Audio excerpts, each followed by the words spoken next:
ಸಂಪುಟ ವಿಸ್ತರಣೆಗೆ ಬ್ರೇಕ್. ಇಂದು ನಡೆದ ಸಭೆ ಅಪೂರ್ಣ. ಸಚಿವ ಸ್ಥಾನಕ್ಕೆ ಕೈ ಶಾಸಕರ ಪಟ್ಟು. MLC ಪ್ರಾಣೇಶ್ಗೆ shock. ಪರಿಷತ್ ಸದಸ್ಯತ್ವ ರದ್ದು. ಗರ್ಭಿಣಿ ಪತ್ನಿಯನ್ನ ಕೊಂದು ಪತಿ ಆತ್ಮಹತ್ಯೆ. ಅಣ್ಣನ ಪ್ರೀತಿ ನಿರಾಕರಿಸಿದ್ದಕ್ಕೆ ಯುವತಿಗೆ ತಮ್ಮ ಚಾಕು ಇರಿತ. ಇನ್ನು ಅರವಳಿಕೆ ವೈದ್ಯನ ಕೊಲೆ ಕೇಸ್ ನಿಗೂಢ. ಇವೆಲ್ಲವನ್ನ ನೋಡೋಣ ಕರ್ನಾಟಕ ಟಾಪ್ 20ಯಲ್ಲಿ.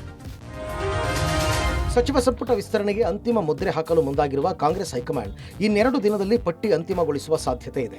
ಈಗಾಗಲೇ ಹೈಕಮಾಂಡ್ ಬುಲಾವ್ ಮೇರೆಗೆ ದೆಹಲಿಗೆ ತೆರಳಿರುವ ಸಿಎಂ ಡಿಕೆ ಶಿವಕುಮಾರ್, ಮಾಜಿ ಸಿಎಂ ಸಿದ್ದರಾಮಯ್ಯ ಇಂದು ಎಐಸಿಸಿ ನಾಯಕರನ್ನ ಭೇಟಿ ಮಾಡಿದ್ದಾರೆ. ದೆಹಲಿಯ ಸೋನಿಯಾ ಗಾಂಧಿ ನಿವಾಸದಲ್ಲಿ ರಾಹುಲ್ ಗಾಂಧಿಯನ್ನ ಸಿಎಂ ಡಿಕೆ ಶಿವಕುಮಾರ್, ಮಾಜಿ ಸಿಎಂ ಸಿದ್ದರಾಮಯ್ಯ ಭೇಟಿ ಮಾಡಿದರು. ಸಂಪುಟ ವಿಸ್ತರಣೆ ಬಗ್ಗೆ ರಾಹುಲ್ ಗಾಂಧಿ ಜೊತೆ ಸಿಎಂ ಡಿಕೆ, ಸಿದ್ದರಾಮಯ್ಯ ಪಟ್ಟಿಯೊಂದಿಗೆ ಚರ್ಚೆ ನಡೆಸಿದ್ದಾರೆ. ಬಿಕೆ ಹರಿಪ್ರಸಾದ್, ಸುರ್ಜೇವಾಲಾ ಸಮ್ಮುಖದಲ್ಲಿ ಚರ್ಚೆ ನಡೆಸಲಾಗಿದೆ.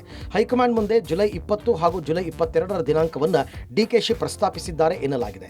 ಇವತ್ತೇ ಪಟ್ಟಿ ಫೈನಲ್ ಆದರೆ ಸೋಮವಾರ ಪ್ರಮಾಣ ವಚನ ಸ್ವೀಕಾರ ಸಮಾರಂಭ ನಡೆಯುವ ಸಾಧ್ಯತೆ ಇದೆ. ಮತ್ತೊಂದೆಡೆ 2-3 ಸ್ಥಾನಗಳನ್ನು ಖಾಲಿ ಉಳಿಸಿಕೊಳ್ಳೋದಕ್ಕೆ ಹೈಕಮಾಂಡ್ ಒಲವು ತೋರಿದೆ ಎನ್ನಲಾಗ್ತಾ ಇದೆ. ಇನ್ನು ಖರ್ಗೆ ಬೆಂಗಳೂರಿಗೆ ವಾಪಸ್ಸಾದ ಹಿನ್ನೆಲೆಯಲ್ಲಿ ಸಭೆಯನ್ನ ಮುಂದೂಡಲಾಗಿದೆ.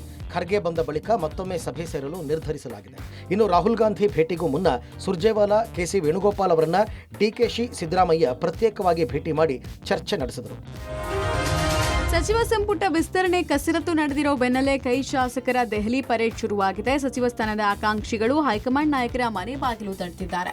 ಈಗಾಗಲೇ 20ಕ್ಕೂ ಹೆಚ್ಚು ಶಾಸಕರು ದೆಹಲಿಯಲ್ಲೇ ಬೀಡು ಬಿಟ್ಟಿದ್ದು ಸಚಿವ ಸ್ಥಾನಕ್ಕೆ ಪಟ್ಟು ಹಿಡಿದಿದ್ದಾರೆ. ಟಿಬಿ ಜಯಚಂದ್ರ, ರಹೀಂ ಖಾನ್, ಲಕ್ಷ್ಮಣ್ ಸವದಿ, ಕಂಪ್ಲಿ ಗಣೇಶ್, ಪುಟ್ಟರಂಗ ಶೆಟ್ಟಿ ಸೇರಿದಂತೆ 20ಕ್ಕೂ ಹೆಚ್ಚು ಶಾಸಕರು ಸಚಿವ ಸ್ಥಾನಕ್ಕೆ ಬೇಡಿಕೆ ಇಟ್ಟಿದ್ದಾರೆ. ಕಳೆದ ಬಾರಿ ಮಿಸ್ ಆಗಿದ್ದು ಈ ಬಾರಿ ನಮಗೆ ಸಚಿವ ಸ್ಥಾನ ಸಿಗುವ ವಿಶ್ವಾಸವನ್ನ ಶಾಸಕರು ವ್ಯಕ್ತಪಡಿಸಿದ್ದಾರೆ. ಸಂಪುಟ ವಿಸ್ತರಣೆ ಆಗೋದಂತೂ ನನಗನ್ಸುತ್ತೆ ಬಹುಶಃ ಖಚಿತ ಅಂತ ಕಾಣಿಸುತ್ತೆ. ಹೈಕಮಾಂಡ್ನಲ್ಲಿರ್ತಕ್ಕಂಥವ್ರು ಯಾವ ರೀತಿ ಚರ್ಚೆ ಮಾಡ್ತಾರೆ, ಅವರಿಗೆ ಯಾವ ಹೆಸರು ಹೇಳ್ತಾರೆ ಅದ್ರ ಬಗ್ಗೆ ನನ್ನನ್ನು ವಿವರಣೆ ಕೇಳಿದ್ರೆ ವಿವರಣೆ ಕೊಡ್ಬೋದೇ ವಿನಃ ನಾನು ಯಾವುದೇ ಪಟ್ಟಿ ಹಿಡ್ಕೊಂಡವನಲ್ಲ. ಇಬ್ಬರು ನಾಯಕರಿಗೂ ಭೇಟಿ ಆಗ್ತೀವಿ. ಜಿಲ್ಲೆ ದೊಡ್ಡದಿರೋದ್ರಿಂದ 18 ಕ್ಷೇತ್ರ ಇರೋದ್ರಿಂದ ಒಂದೊಂದು ಕಾಲಕ್ಕೆ 4-5 ನಮ್ಮ ಜಿಲ್ಲೆಯಲ್ಲಿ ಮಂತ್ರಿಗಳಾಗಿರ್ತಕ್ಕಂಥದ್ದು ಇದೆ. ತಪ್ಪೇನಿಲ್ಲ, 3-4 ಜನ ಕೇಳೋದು ತಪ್ಪೇನಿದೆ. ಸಮುದಾಯಕ್ಕಿಂತಲೂ ದೊಡ್ಡ ಜಿಲ್ಲೆ ಇರೋದ್ರಿಂದ ಹೆಚ್ಚಿನ ಸ್ಥಾನ ಸಿಗಬೇಕು ಅನ್ನೋ ಅಪೇಕ್ಷೆ ಎಲ್ಲರೂ ಇರುತ್ತೆ. ನೋಡೋಣ ನಾಯಕರು ಏನು ಮಾಡ್ತಾರೆ. ಇವತ್ತು ಅಂತಿಮ ನಿರ್ಧಾರ ಆಗುತ್ತದೆ. ಯಾವತ್ತು ಕೂಡ ಭರವಸೆ ಇಟ್ಟುಕೊಂಡಿದ್ದೇನೆ. ಎಲ್ಲ ಒಂದು ಕಡೆಗೆ ವಿಶ್ವಾಸ ಇದೆ, ಮಾನ್ಯತೆ ಸಿಗ್ತದೆ ಅಂತಕ್ಕಂಥ ವಿಶ್ವಾಸ. ಯಾರ ಹತ್ರನೂ ಪ್ರಸ್ತಾಪ ಮಾಡಕ್ ಹೋಗಿಲ್ಲ. ವರಿಷ್ಠರಿಗೆ ಬಿಟ್ಟಿರ್ತಕ್ಕಂಥದ್ದು, ವರಿಷ್ಠರಿಗೆ ಏನು ತೀರ್ಮಾನ ಮಾಡ್ತಾರೆ ನೋಡೋಣ. ಆದ್ರೆ ಮಂತ್ರಿ ಆಗ್ಬೇಕು ಅನ್ನೋದಷ್ಟೇ ನೋಡೋಣ. ಡಿಮ್ಯಾಂಡ್ ಇದೆ ನಮ್ಮದು ಹೈದರಾಬಾದ್ ಕರ್ನಾಟಕ ಏರಿಯಾ. ಹೈದರಾಬಾದ್ ಕರ್ನಾಟಕ ಏರಿಯಾನಲ್ಲಿ ಥಿಕ್ಕೆಸ್ಟ್ ಪಾಪ್ಯುಲೇಷನ್, ಯಾಕಂದರೆ ಅದು ನಿಜಾಮ್ ಸ್ಟೇಟ್ ಬರ್ತದೆ. ಮುಂದೆ ZP, TP, ಕಾರ್ಪೊರೇಷನ್ ಆ ಥರ ಎಲ್ಲ ಎಲೆಕ್ಷನ್ ಇದೆ. ಅವಕಾಶ ಸಿಗ್ಬೋದು ಸರ್. ಆ ಥರ ಉಪಸಭಾಪತಿ ಪ್ರಾಣೇಶ್ ಪರಿಷತ್ ಸದಸ್ಯತ್ವವನ್ನು ರದ್ದುಗೊಳಿಸಿ ಸುಪ್ರೀಂ ಕೋರ್ಟ್ ಆದೇಶ ಹೊರಡಿಸಿದೆ. ನಗರ ಸ್ಥಳೀಯ ಸಂಸ್ಥೆಗಳಿಂದ ವಿಧಾನ ಪರಿಷತ್ಗೆ ನಡೆಯುವ ಚುನಾವಣೆಯಲ್ಲಿ ಸ್ಥಳೀಯ ಸಂಸ್ಥೆಗಳ ನಾಮನಿರ್ದೇಶಿತ ಸದಸ್ಯರಿಗೆ ಮತದಾನದ ಹಕ್ಕಿಲ್ಲ ಅಂತೇಳಿ ಹೈಕೋರ್ಟ್ ತೀರ್ಪು ಕೊಟ್ಟಿತ್ತು. ಇದನ್ನು ಪ್ರಶ್ನಿಸಿ ಪ್ರಾಣೇಶ್ ಅವರು ಸುಪ್ರೀಂ ಕೋರ್ಟ್ನ ಮೆಟ್ಟಿಲೇರಿದ್ರು. ಆದರೆ ಪ್ರಾಣೇಶ್ ಅವರ ಅರ್ಜಿಯನ್ನು ಸುಪ್ರೀಂ ಕೋರ್ಟ್ ವಜಾಗೊಳಿಸಿದೆ. ಗಾಯತ್ರಿ ಶಾಂತೇಗೌಡ ಮೇಲುಗೈ ಸಾಧಿಸಿದ್ದಾರೆ. ಚಿಕ್ಕಮಗಳೂರು ಕ್ಷೇತ್ರದಿಂದ ಪರಿಷತ್ ಸ್ಥಾನಕ್ಕೆ 2021ರ ಡಿಸೆಂಬರ್ನಲ್ಲಿ ಚುನಾವಣೆ ನಡೆದಿತ್ತು. ಚುನಾವಣೆಯಾಗಿದ್ದ 2410 ಮತಗಳ ಪೈಕಿ 39 ಮತಗಳು ಅಸಿಂಧು ಆಗಿದ್ವು. ಪ್ರಾಣೇಶ್ 1188 ಮತಗಳನ್ನು ಪಡೆದಿದ್ರು. ಗಾಯತ್ರಿ ಶಾಂತೇಗೌಡ ಅವರು 1182 ಮತಗಳನ್ನು ಗಳಿಸಿದ್ರು. ಪ್ರಾಣೇಶ್ 6 ಮತಗಳ ಅಂತರದಿಂದ ಗೆದ್ದಿದ್ರು. ಆದರೆ ಶೃಂಗೇರಿ, ಕೊಪ್ಪ, ಎನ್ಆರ್ಪುರ, ಮೂಡಿಗೆರೆ ಪಟ್ಟಣ ಪಂಚಾಯಿತಿಗಳ 12 ನಾಮನಿರ್ದೇಶಿತ ಸದಸ್ಯರು ಮತದಾನ ಮಾಡಿದ್ರು. ಅವರಿಗೆ ಮತದಾನ ಮಾಡುವ ಅವಕಾಶ ಇಲ್ಲ ಅಂಥೇಳಿ ಗಾಯತ್ರಿ ಅವರು ಹೈಕೋರ್ಟ್ನ ಮೆಟ್ಟಿಲೇರಿದ್ರು. ನ್ಯಾಯಕ್ಕಾಗಿ ಹೋರಾಟವನ್ನು ಮಾಡ್ತಾ ಇದ್ವಿ. ಒಂದು ಜಡ್ಜ್ಮೆಂಟ್, ಒಳ್ಳೆ ಜಡ್ಜ್ಮೆಂಟ್ ಬಂದಿದೆ. ಅವರ ಕೇಸುಗಳನ್ನೆಲ್ಲ ವಜಾ ಮಾಡಿದ್ದಾರೆ. ನನಗೆ ಒಳ್ಳೆ ಫಲಿತಾಂಶವನ್ನು ಕೊಟ್ಟಿದ್ದಾರೆ. ಮತ್ತು ನಾಮಿನಿ ವೋಟರ್ಸ್ ವೋಟ್ ಹಾಕಬಾರ್ದು ಅಂತ ಹೇಳಿ, ಅದರಿಂದ ಇವತ್ತು ನನಗೆ ಏನು ಹೈಕೋರ್ಟಿಗೆ ಅಲ್ಲಿ ಆಗಬೇಕಾಗಿದ್ದನ್ನ ನನಗೆ ಸುಪ್ರೀಂ ಕೋರ್ಟಲ್ಲಿ ನನಗೆ ನ್ಯಾಯ ಸಿಕ್ಕಿದೆ. ಬೆಂಗಳೂರಿನಲ್ಲಿ ಮತ್ತೊಂದು ಬೆಚ್ಚಿ ಬೀಳಿಸುವ ಘಟನೆ ನಡೆದಿದೆ. ಪತ್ನಿಯನ್ನ ಕೊಂದು ಪತಿ ಆತ್ಮಹತ್ಯೆಗೆ ಶರಣಾಗಿರುವ ಘಟನೆ ನಗರದ ಸಿಕೆ ಅಚ್ಚುಕಟ್ಟು ಪೊಲೀಸ್ ಠಾಣಾ ವ್ಯಾಪ್ತಿಯಲ್ಲಿ ನಡೆದಿದೆ. ಪತ್ನಿ ಸ್ವಪ್ನಳನ್ನ ಕೊಂದು ಪತಿ ಮನೋಜ್ ನೇಣು ಬಿಗಿದುಕೊಂಡು ಆತ್ಮಹತ್ಯೆ ಮಾಡಿಕೊಂಡಿದ್ದಾನೆ. ಮೂಲತಃ ಉತ್ತರ ಪ್ರದೇಶದ ಮನೋಜ್ ಹಾಗೂ ಸ್ವಪ್ನ ಸಿಕೆ ಅಚ್ಚುಕಟ್ಟುವಿನಲ್ಲಿ ವಾಸ ಇದ್ದರು. ಕಾರ್ಪೆಂಟರ್ ಆಗಿ ಕೆಲಸ ಮಾಡ್ತಾ ಇದ್ದ ಮನೋಜ್ 4 ತಿಂಗಳ ಗರ್ಭಿಣಿಯಾಗಿದ್ದ ಸ್ವಪ್ನಳನ್ನ ನಾಯಿ ಬೆಲ್ಟ್ನಿಂದ ಕತ್ತು ಹಿಸುಕಿ ಕೊಲೆ ಮಾಡಿದ್ದಾನೆ. ಕೌಟುಂಬಿಕ ಕಲಹಕ್ಕೆ ಕೊಲೆ ನಡೆದಿರುವ ಶಂಕೆ ಇದ್ದು ಸ್ಥಳಕ್ಕೆ ಪೊಲೀಸರು ಭೇಟಿ ನೀಡಿ ಪರಿಶೀಲನೆ ನಡೆಸಿದ್ದಾರೆ. ಸಿಕೆ ಅಚ್ಚುಕಟ್ಟು ಪೊಲೀಸ್ ಠಾಣೆಯಲ್ಲಿ ಪ್ರಕರಣ ದಾಖಲಾಗಿದೆ. ಅಣ್ಣನ ಪ್ರೀತಿ ನಿರಾಕರಿಸಿದ್ದಕ್ಕೆ ಯುವತಿಗೆ ತಮ್ಮ ಚಾಕು ಇರಿದಿರುವ ಘಟನೆ ಬೆಂಗಳೂರಿನಲ್ಲಿ ನಡೆದಿದೆ. ಅಮೃತ ಸಾವನ್ನಪ್ಪಿದ ಯುವತಿ, ಸೂರ್ಯ ಚಾಕು ಇರಿದ ಆರೋಪಿ. ಅಣ್ಣ ಧನುಷ್ನ ಪ್ರೀತಿಸ್ತಾ ಇದ್ದ ಅಮೃತ ಬಳಿಕ ನಿರಾಕರಿಸಿದ್ಲು. ಇದರಿಂದ ರೊಚ್ಚಿಗೆದ್ದು ತಮ್ಮ ಸೂರ್ಯ ಯುವತಿಗೆ ಚಾಕು ಇರಿದಿದ್ದಾನೆ. HAL ರಸ್ತೆಯ ಕೋಡಿಹಳ್ಳಿಯಲ್ಲಿ ಜುಲೈ 13ನೇ ತಾರೀಕು ಸಂಜೆ ಅಮೃತಗೆ ಚಾಕು ಇರಿದಾಗಿದೆ. ರಕ್ತದ ಮಡುವಿನಲ್ಲಿ ರಸ್ತೆಯಲ್ಲೇ ಬಿದ್ದು ಒದ್ದಾಡ್ತಾ ಇದ್ದ ಯುವತಿಯನ್ನ ಆಸ್ಪತ್ರೆಗೆ ದಾಖಲಿಸಲಾಗಿತ್ತು. 3 ದಿನ ಆಸ್ಪತ್ರೆಯಲ್ಲಿ ಚಿಕಿತ್ಸೆ ಪಡಿತಾ ಇದ್ದ ಯುವತಿ ನಿನ್ನೆ ಸಾವನ್ನಪ್ಪಿದ್ದಾಳೆ. ಓಂ ಶಕ್ತಿ ಮಾಲೆ ಹಾಕೋ ವೇಳೆ ಧನುಷ್ ಹಾಗೂ ಅಮೃತಗೆ ಪರಿಚಯ ಆಗಿ ನಂತರ ಇಬ್ಬರು ಪರಸ್ಪರ ಪ್ರೀತಿಸ್ತಾ ಇದ್ರು. ಆದ್ರೆ ಅದಾಗಲೇ ಧನುಷ್ ಮದುವೆಯಾಗಿ ವಿಚ್ಛೇದನ ಪಡೆದಿದ್ದ ವಿಚಾರವನ್ನ ಅಮೃತಾಳಿಗೆ ತಿಳಿದ ಇದ್ದಂತೆ ಆಕೆ ದೂರ ಆಗಿದ್ಲು. ಇದರಿಂದ ಕೋಪಗೊಂಡ ಸಹೋದರ ಸೂರ್ಯ ಯುವತಿಯನ್ನ ಕೊಲೆಗೈದಿದ್ದಾನೆ. ಯುವತಿಯ ಪ್ರಿಯಕರ ಧನುಷ್ ಹಾಗೂ ಚಾಕು ಇರಿದ ಸೂರ್ಯ ವಿರುದ್ಧ FIR ಆಗಿದ್ದು ಇಬ್ಬರನ್ನ ಜೀವನ್ ಭೀಮಾ ನಗರ ಪೊಲೀಸರು ಬಂಧಿಸಿದ್ದಾರೆ. ಧಾರವಾಡದಲ್ಲಿ ನಿನ್ನೆ ಬೆಚ್ಚಿ ಬೀಳಿಸಿದ್ದ ವೈದ್ಯ ಕಿರಣ್ ಕೊಲೆ ಪ್ರಕರಣದ ಕಾರಣ ಇನ್ನೂ ನಿಗೂಢವಾಗಿ ಇದೆ. ಪತಿ ಪತ್ನಿಯ ನಡುವೆ ಕೌಟುಂಬಿಕ ಕಲಹ ಇತ್ತ ಅಥವಾ ಬೇರೆ ಕಾರಣ ಕೊಲೆ ಆಯ್ತಾ ಅಂತ ಪೊಲೀಸರು ತನಿಖೆಯನ್ನು ತೀವ್ರಗೊಳಿಸಿದ್ದಾರೆ. ನಿನ್ನೆ ನಗರದ ಬಾರಕೋಟ್ರಿ ರಸ್ತೆಯ ರಂಕಾ ಸ್ಟೆಲೋ ಅಪಾರ್ಟ್ಮೆಂಟ್ನಲ್ಲಿ ವೈದ್ಯ ಕಿರಣ್ ಹಾಗೂ ಮಗುವನ್ನ ಚಾಕು ಇರಿದು ಕೊಲೆಗೈಯಲಾಗಿತ್ತು. ಅದೃಷ್ಟವಶಾತ್ ಮಗು ನಿಹೇತ್ ಪ್ರಾಣಾಪಾಯದಿಂದ ಪಾರಾಗಿದ್ದು ಚಿಕಿತ್ಸೆ ನೀಡಲಾಗ್ತಾ ಇದೆ. ಮತ್ತೊಂದು ಕಡೆ ಪತ್ನಿ ಪ್ರಿಯಾಂಕಾ ಹೆಚ್ಚಿನ ಇನ್ಸುಲಿನ್ ಅಥವಾ ನಿದ್ರೆ ಮಾತ್ರೆ ತೆಗೆದುಕೊಂಡಿರುವ ಸಾಧ್ಯತೆ ಇದೆ. ಹುಬ್ಬಳ್ಳಿ ಕಿಮ್ಸ್ ಆಸ್ಪತ್ರೆಯಲ್ಲಿ ಚಿಕಿತ್ಸೆ ಕೊಡಲಾಗ್ತಾ ಇದೆ. ಇನ್ನು ಕಿರಣ್ ಕೊಲೆ ಪತ್ನಿ ಪ್ರಿಯಾಂಕಾ ಕೈಯಿಂದಲೇ ಆಗಿದೆಯಾ, ಇಬ್ಬರು ವೈದ್ಯರಾಗಿದ್ರು, ಯಾಕೆ ಇಬ್ಬರ ನಡುವೆ ಇಷ್ಟೊಂದು ವೈಷಮ್ಯ ಇತ್ತು ಎಂಬ ಬಗ್ಗೆ ಪೊಲೀಸರು ತನಿಖೆಯನ್ನು ನಡೆಸ್ತಾ ಇದ್ದಾರೆ. ಇದುವರೆಗೂ ಕೊಲೆಗೆ ಕಾರಣ ಏನು, ಕೊಲೆ ಮಾಡಿದ್ಯಾರು ಎಂಬ ಬಗ್ಗೆ ಸುಳಿವು ಸಿಕ್ಕಿಲ್ಲ.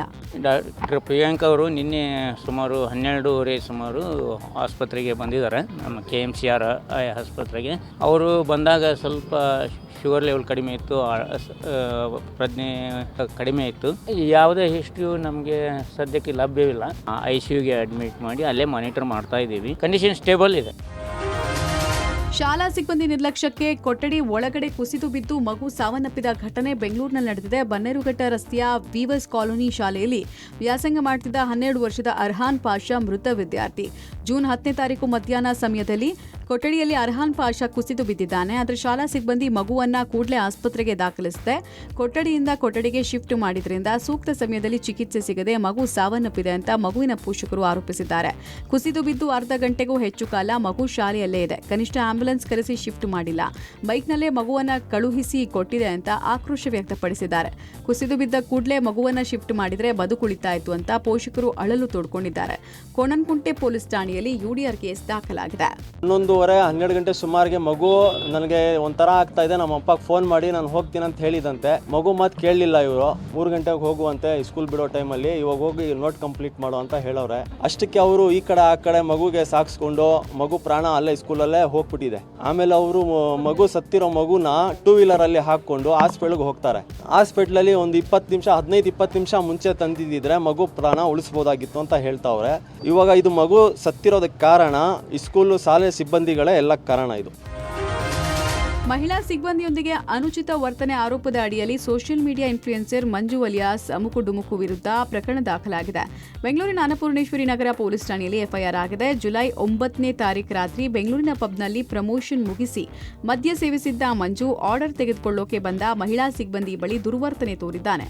ಮಹಿಳೆಯೊಬ್ಬರು ಆರ್ಡರ್ ತೆಗೆದುಕೊಳ್ಳೋಕೆ ಬಂದಾಗ ನೀನ್ ಬೇಡ ಅವಳನ್ನೇ ಕಳಿಸು ಅಂದಿದ್ದ. ಆ ಯುವತಿ ಆರ್ಡರ್ ತೆಗೆದುಕೊಳ್ಳೋಕೆ ಬಂದಾಗ ಮೊಬೈಲ್ ಕೊಟ್ಟು ನಂಬರ್ ಸೇವ್ ಮಾಡು, ಹಾಗೆ ಮೊಬೈಲ್ ಚಾರ್ಜ್ ಹಾಕು ಅಂತ ಆವಾಜ್ ಹಾಕಿದ್ದ. ಅದಕ್ಕೆ ನಿರಾಕರಿಸಿದ ವೇಳೆ ಅವಾಚ್ಯವಾಗಿ ನಿಂದಿಸಿ ಕೈ ಎಳೆದು ಫೋಟೋ ತೆಗೆದುಕೊಳ್ಳೋಕೆ ಒತ್ತಾಯ ಮಾಡಿದ.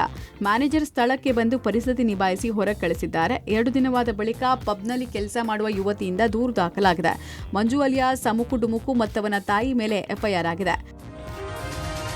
ಲಿಫ್ಟ್ನಲ್ಲಿ ಸಿಲುಕಿ ಯುವಕ ಸಾವನ್ನಪ್ಪಿದ ಘಟನೆ ಬೆಂಗಳೂರಿನಲ್ಲಿ ನಡೆದಿದೆ. ಧಾರವಾಡ ಮೂಲದ ರಾಜೇಶ್ 22 ವರ್ಷ ಮೃತ ಯುವಕನಾಗಿದ್ದಾನೆ. ಹೋಟೆಲ್ ಉದ್ಯಮ ಮಾಡುವ ಆಲೋಚನೆಯಲ್ಲಿದ್ದ ರಾಜೇಶ್ ಇವತ್ತು ಸ್ನೇಹಿತ ಅವಿನಾಶ್ ಮಾಲೀಕತ್ವದ ಹೋಟೆಲ್ಗೆ ವಿಸಿಟ್ ಮಾಡಿದ್ದ. ಜಯನಗರದ ದಕ್ಷಿಣ ಉಪಹಾರ ಹೋಟೆಲ್ಗೆ ಇವತ್ತು ಬೆಳಗ್ಗೆ ಬಂದಿದ್ದ ವೇಳೆ ಲಿಫ್ಟ್ನಲ್ಲಿ ತೆರಳುತ್ತಾ ಇದ್ದ ವೇಳೆ ತಲೆಯನ್ನ ಹೊರಹಾಕಿದ್ರಿಂದ ಡೋರ್ನಲ್ಲಿ ತಲೆ ಸಿಲುಕಿ ಸಾವನ್ನಪ್ಪಿದ್ದಾನೆ. ಕಿಮ್ಸ್ ಆಸ್ಪತ್ರೆಗೆ ಮೃತದೇಹವನ್ನು ಶಿಫ್ಟ್ ಮಾಡಲಾಗಿದೆ. ಕುಟುಂಬಸ್ಥರ ಆಕ್ರಂದನ ಮುಗಿಲು ಮುಟ್ಟಿದೆ. ಜಯನಗರ ಪೊಲೀಸ್ ಠಾಣೆಯಲ್ಲಿ ಕೇಸ್ ದಾಖಲಾಗಿದೆ. CCTV ದೃಶ್ಯಗಳನ್ನು ಪೊಲೀಸರು ಪರಿಶೀಲನೆ ನಡೆಸಿದ್ದಾರೆ. ಕಲಬುರಗಿ ಸೆಂಟ್ರಲ್ ಜೈಲಿನಿಂದ ಎಸ್ಕೇಪ್ ಆಗಿದ್ದ ಪ್ರಕರಣಕ್ಕೆ ಟ್ವಿಸ್ಟ್ ಸಿಕ್ಕಿದೆ. ಜೈಲಿಂದ ಪರಾರಿಯಾಗೋಕೆ ಕಳಪೆ ಆಹಾರ ಕಾರಣ ಅಂತ ನಿನ್ನೆ ಬಂಧಿಸಲಾದ ಸಂತೋಷ್ ಪೊಲೀಸರ ಮುಂದೆ ಹೇಳಿದ್ದಾನೆ. ಕಲಬುರಗಿ ಸೆಂಟ್ರಲ್ ಜೈಲಿಂದ ಎಸ್ಕೇಪ್ ಆಗಿದ್ದ ಕೈದಿ ಸಂತೋಷ್ ಕಾಲಿಗೆ ಗುಂಡೇಟು ಹೊಡೆದು ನಿನ್ನೆ ಅರೆಸ್ಟ್ ಮಾಡಲಾಗಿತ್ತು. ಬಂಧಿತನ ವಿಚಾರಣೆ ವೇಳೆ ಕಾರಾಗೃಹದಿಂದ ಎಸ್ಕೇಪ್ ಆಗೋಕೆ ಕಳಪೆ ಆಹಾರ ಪೂರೈಕೆ ಕಾರಣ ಅಂತ ಪೊಲೀಸರ ಬಳಿ ಅಳಲು ತೊಡ್ಕೊಂಡಿದ್ದಾನೆ. ಮತ್ತೊಂದು ಕಡೆ ತಲೆಮರೆಸಿಕೊಂಡಿರುವ ಇನ್ನುಳಿದ ಇಬ್ಬರಿಗಾಗಿ ಪೊಲೀಸರು ತೀವ್ರ ಶೋಧ ಕಾರ್ಯ ನಡೆಸಿದ್ದಾರೆ. ಮಸ್ತಾನ್ ಸಾಗರ್ಗಾಗಿ ಪೊಲೀಸರು ಹುಡುಕಾಟವನ್ನು ನಡೆಸಿದ್ದಾರೆ. 3 ಜಿಲ್ಲೆಗಳ ಆಸ್ಪತ್ರೆಗಳಲ್ಲಿ ಪೊಲೀಸರು ಮಾಹಿತಿ ಪಡೆದಿದ್ದಾರೆ. ಕಾಂಪೌಂಡ್ ಜಿಗಿಬೇಕಾದ್ರೆ ಓರ್ವನ ಕಾಲಿಗೆ ಬಲವಾದ ಪೆಟ್ಟು ಬಿದ್ದ ಹಿನ್ನೆಲೆಯಲ್ಲಿ ಆಸ್ಪತ್ರೆಗೆ ಹೋಗಿರೋ ಮಾಹಿತಿ ಸಿಕ್ಕಿದ್ದು, ಬೀದರ್, ಕಲಬುರಗಿ, ಯಾದಗಿರಿಯ 3 ಜಿಲ್ಲೆಗಳ ಆಸ್ಪತ್ರೆಗಳಲ್ಲಿ ಪೊಲೀಸರು ತೀವ್ರ ಶೋಧವನ್ನು ನಡೆಸುತ್ತಿದ್ದಾರೆ. ಪಶ್ಚಿಮ ಘಟ್ಟಗಳ ಪ್ರದೇಶದಲ್ಲಿ ಅಬ್ಬರಿಸಿದ ವರುಣ ಈಗ ತಣ್ಣಗಾಗಿದ್ದಾನೆ. ಕಳೆದ ಕೆಲ ದಿನಗಳಿಂದ ಮಳೆ ಕುಂಠಿತವಾಗಿದ್ದು ರೈತರು ಈಗ ಆಗಸದತ್ತ ಮುಖ ಮಾಡಿದ್ದಾರೆ. ಅಲ್ಲದೆ ಬೆಳಗಾವಿ ಜಲಾಶಯಗಳಿಗೆ ಒಳಹರಿವು ಕಡಿಮೆಯಾಗಿದೆ. ಹೀಗಾಗಿ ನವಿಲು ತೀರ್ಥ ಜಲಾಶಯದ ನೀರು ಕುಡಿಯೋದಕ್ಕೆ ಮಾತ್ರ ಬಳಕೆ ಮಾಡಲಾಗ್ತಿದೆ. ಜಲಾಶಯದ ನೀರು ನಂಬಿ ಯಾರೂ ಬೆಳೆಯನ್ನ ಹಾಕಬೇಡಿ ಅಂತೇಳಿ ಮಲಪ್ರಭಾ ನೀರಾವರಿ ಯೋಜನೆಯ ಸಲಹಾ ಸಮಿತಿಯ ಸೂಚನೆ ಕೊಡಲಾಗಿದೆ. ಎಡದಂಡೆ ಬಲದಂಡೆ ಕಾಲುವೆಗಳಲ್ಲಿ ನೀರನ್ನ ಹರಿಸಲ್ಲ. ಸದ್ಯ ಸಂಗ್ರಹವಾಗಿರುವ ನೀರು ಕುಡಿಯೋದಕ್ಕೆ ಮಾತ್ರ ಬಳಕೆಯಾಗಲಿದೆ. ಇನ್ನು ಬೀದರ್ನಲ್ಲಿ ವರುಣನಿಗಾಗಿ ಮಹಿಳೆಯರು ಸಂಪ್ರದಾಯಬದ್ಧ ಕಪ್ಪೆಗಳ ಮದುವೆ ಮತ್ತು ಬುಟ್ಟಿ ಜಾತ್ರೆ ಮಾಡಿದ ಘಟನೆ ನಡೆದಿದೆ. ಮಳೆಯ ಅಭಾವದಿಂದ ಸಂಕಷ್ಟಕ್ಕೆ ಸಿಲುಕಿರುವ ರೈತರ ಒಳಿತಿಗಾಗಿ ಹುಮ್ನಾಬಾದ್ ತಾಲೂಕಿನ ಸಿಂಧನಕೇರ ಗ್ರಾಮಸ್ಥರು ಮತ್ತು ಮಹಿಳೆಯರಿಂದ ಕಪ್ಪೆ ಮದುವೆ ಮಾಡಿಸಲಾಗಿದೆ. ಮಹಿಳೆಯರು ಒಗ್ಗೂಡಿ ಕಪ್ಪೆಗಳಿಗೆ ಶಾಸ್ತ್ರೋಕ್ತವಾಗಿ ಮದುವೆ ಮಾಡಿಸುವ ಮೂಲಕ ಜಿಲ್ಲೆಯಲ್ಲಿ ಉತ್ತಮ ಮಳೆ ಆಗಲಿ ಅಂತೇಳಿ ಪ್ರಾರ್ಥನೆ ಮಾಡಿದರು. ರಾಜ್ಯದಲ್ಲಿ ತೀವ್ರ ಬರಗಾಲ ಹಿನ್ನೆಲೆ ವಿಶೇಷ ಅನುದಾನ ಕೋರಿ ಕೇಂದ್ರಕ್ಕೆ ಡಿಸಿಎಂ ಪರಮೇಶ್ವರ್ ಪತ್ರ ಬರೆದಿದ್ದಾರೆ. ಎಲ್ನಿನೋ ಈಗ ಸೂಪರ್ ಎಲ್ನಿನೋ ಆಗಿದೆ. ನಮಗೆ 42% ಮಳೆ ಕಡಿಮೆ ಆಗಿದೆ. ಇದರಿಂದ ತೀವ್ರ ಬರಗಾಲ ಎದುರಾಗಿದ್ದು ಹೆಚ್ಚುವರಿ ಅನುದಾನವನ್ನು ನಮಗೆ ಕೊಡಬೇಕು ಅಂತ ಪ್ರಧಾನಿ ಮೋದಿ, ಗೃಹ ಹಾಗೂ ಕೃಷಿ ಸಚಿವರಿಗೆ ಪತ್ರ ಬರೆದಿದ್ದೇನೆ ಅಂತ ಪರಮೇಶ್ವರ್ ತಿಳಿಸಿದ್ದಾರೆ. ಬೆಂಗಳೂರಿನಲ್ಲಿ ಮಾತನಾಡಿದ ಅವರು, ಬೆಳೆ ನಾಶ, ಕುಡಿಯುವ ನೀರಿನ ಸಮಸ್ಯೆ, ಉದ್ಯೋಗ ಸಮಸ್ಯೆ ಎಲ್ಲ ಒಟ್ಟಿಗೆ ಶುರುವಾಗಿದೆ. ಹಾಗಾಗಿ ಮುಂಗಡವಾಗಿ ನಮಗೆ ಪರಿಹಾರ ಕೊಡಬೇಕು. ಸಮಿತಿ ಬರುತ್ತೆ ಇರಲಿ, ಆದರೆ ಮುಂಗಡವಾಗಿ ಹಣ ಕೊಡಿ. ಬರಪೀಡಿತ ಘೋಷಣೆ ಮಾಡಬೇಕಾದ್ರೆ ಒಂದಿಷ್ಟು ಕಂಡೀಷನ್ ಕೇಂದ್ರ ಹಾಕಿದೆ. ನಿಯಮ ಸಡಿಲ ಮಾಡಲು ಮನವಿ ಮಾಡಿದ್ದೇವೆ. ಕೇಂದ್ರದ ನಾಯಕರನ್ನ ಭೇಟಿ ಮಾಡುತ್ತೇನೆ ಅಂತ ತಿಳಿಸಿದರು. ಮಾನ್ಯ ಮುಖ್ಯಮಂತ್ರಿಗಳು ಈಗಾಗಲೇ ಕೇಂದ್ರಕ್ಕೆ ಪತ್ರವನ್ನ ಬರೆದಿದ್ದಾರೆ. ನಾನು ಕೂಡ ಒಬ್ಬ ಕಂದಾಯ ಸಚಿವನಾಗಿ ಮಾನ್ಯ ಪ್ರಧಾನಮಂತ್ರಿಗಳಿಗೆ ಪತ್ರ ಬರೆದಿದ್ದೇನೆ, ಗೃಹ ಸಚಿವರಿಗೆ ಪತ್ರ ಬರೆದಿದ್ದೇನೆ, ಮಾನ್ಯ ಕೃಷಿ ಸಚಿವರಿಗೆ ಪತ್ರ ಬರೆದಿದ್ದೇನೆ. ಇಂತಹ ಪರಿಸ್ಥಿತಿಯಲ್ಲಿ ರಾಜ್ಯಕ್ಕೆ ನೀವು ನೆರವನ್ನು ನೀಡಬೇಕು, ಅಡಿಷನಲ್ ಗ್ರಾಂಟ್ಸು ಕೊಡಬೇಕು. ಎರಡನೇದು NDRFನಲ್ಲಿ ನಮಗೆ ಇಷ್ಟು ಹಣ ಕೊಡ್ತಾರೆ, ಅದಕ್ಕೆ ಫಾರ್ಮುಲಾ ಇದೆ, ಅದನ್ನು ನೀವು ಅಡ್ವಾನ್ಸ್ ಆಗಿ ಕೊಡಿ ನಮಗೆ. ಅದಕ್ಕೆ ಪತ್ರವನ್ನು ಬರೆದಿದ್ದೇನೆ.